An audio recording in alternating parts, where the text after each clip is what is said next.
সুখু, কাপড়গুলো ওখানে শুকোতে এসেছি, তুই ওখানে বসে থাক, আর আমি একটু ছাদে আছি।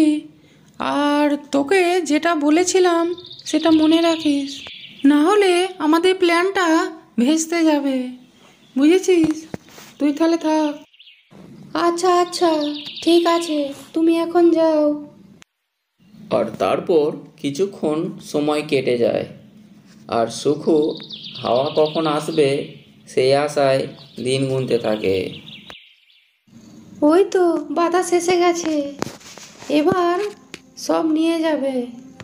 তারপর হাওয়া এসে তাদের কাপড় জামা নিয়ে চলে গেল, আর পিছু পিছু সুখু যেতে লাগলো। আর তারপর এক গাভীর সঙ্গে সুখুর দেখা হলো। সুখু, সুখু, কোথায় যাও?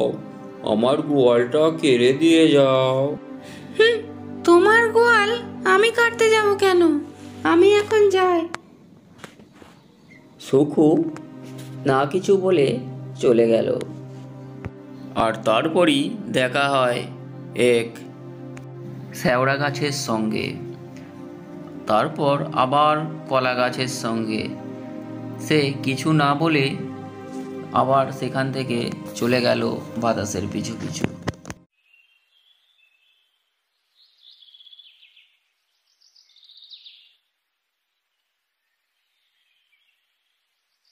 সুখু, আমরা এখন চাঁদের বুড়ির কাছে যাচ্ছি, সেখানে তুমি যা পারবে তাই চেয়ে নেবে বুড়ির থেকে। আর তারপর বাতাস সব কিছু বলে দিয়ে আবার চলে যায়। ওই বুড়ি বুড়ি, তুই এখানে বসে বসে কি করছিস? আগে আমার সব জিনিস দিয়ে নে, তারপর তুই সুতা কাটিস। ওই উনুনমুখী দুখুকে তুই সব দিয়েছিস। আর এই বলে সুখু বুড়িকে গালাগালিজ করতে থাকে। রাধে রাধে, ও মা, কতটুকু মেয়ে, কি বড় বড় কথা গো।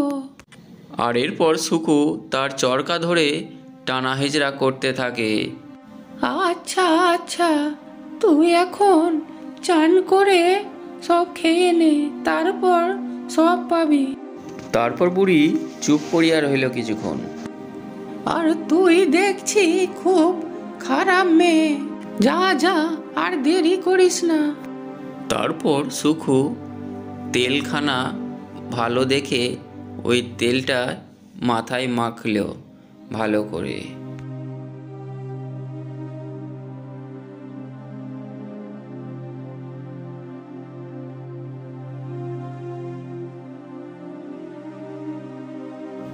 আর তারপর ভালো একটা গামছা নিয়ে ওই নদীর উদ্দেশ্যে রওনা হলো। আর তারপর একটা ডুব দিতেই সে গায়ের রং সোনালি রঙের হয়ে গেল। ও বাবা, আমার তো খুব সুন্দর লাগছে গায়ের রং। তারপর আর একটা ডুব দিতেই গায়ে সোনা গহনায় পুরো ভর্তি হয়ে গেল। আর তারপর তার মনে লোভ জন্মে গেল। তারপর ডুব মারতেই পুরো কালো কুৎসিত হয়ে গেল সে। তারপর সে ওই অবস্থায় আবার বুড়ির কাছে ফিরে গেল।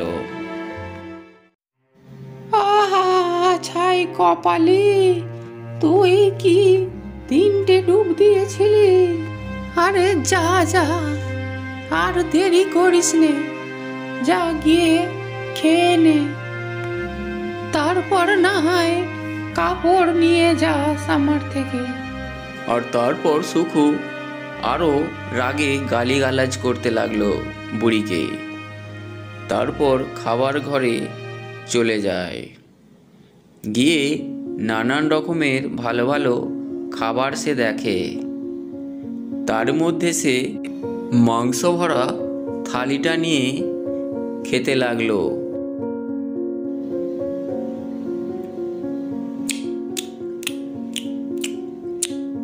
তারপর খাওয়া দাওয়া শেষ হয়ে গেলে সে সব লাথি মেরে ফেলে দেয়।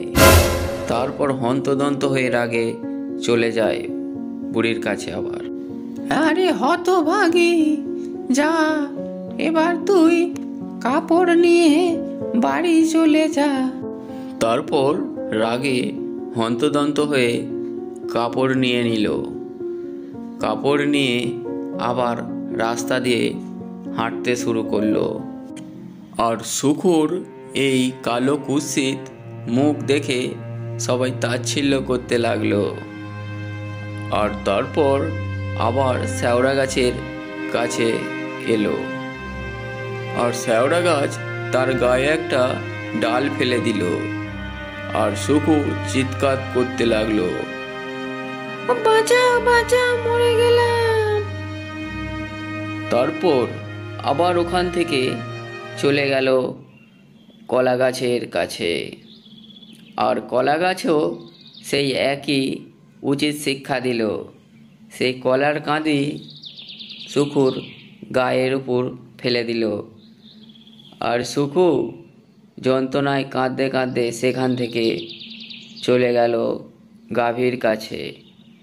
আর গাভী তো রেগে তার পিছু পিছু ধাওয়া হলো। সেখান থেকে বাড়ি চলে যায় সুখু। মা, ও মা, কোথায় গেলে? বাইরে এসো। তারপর সুখুর মা বাইরে এসে দাঁড়ালো।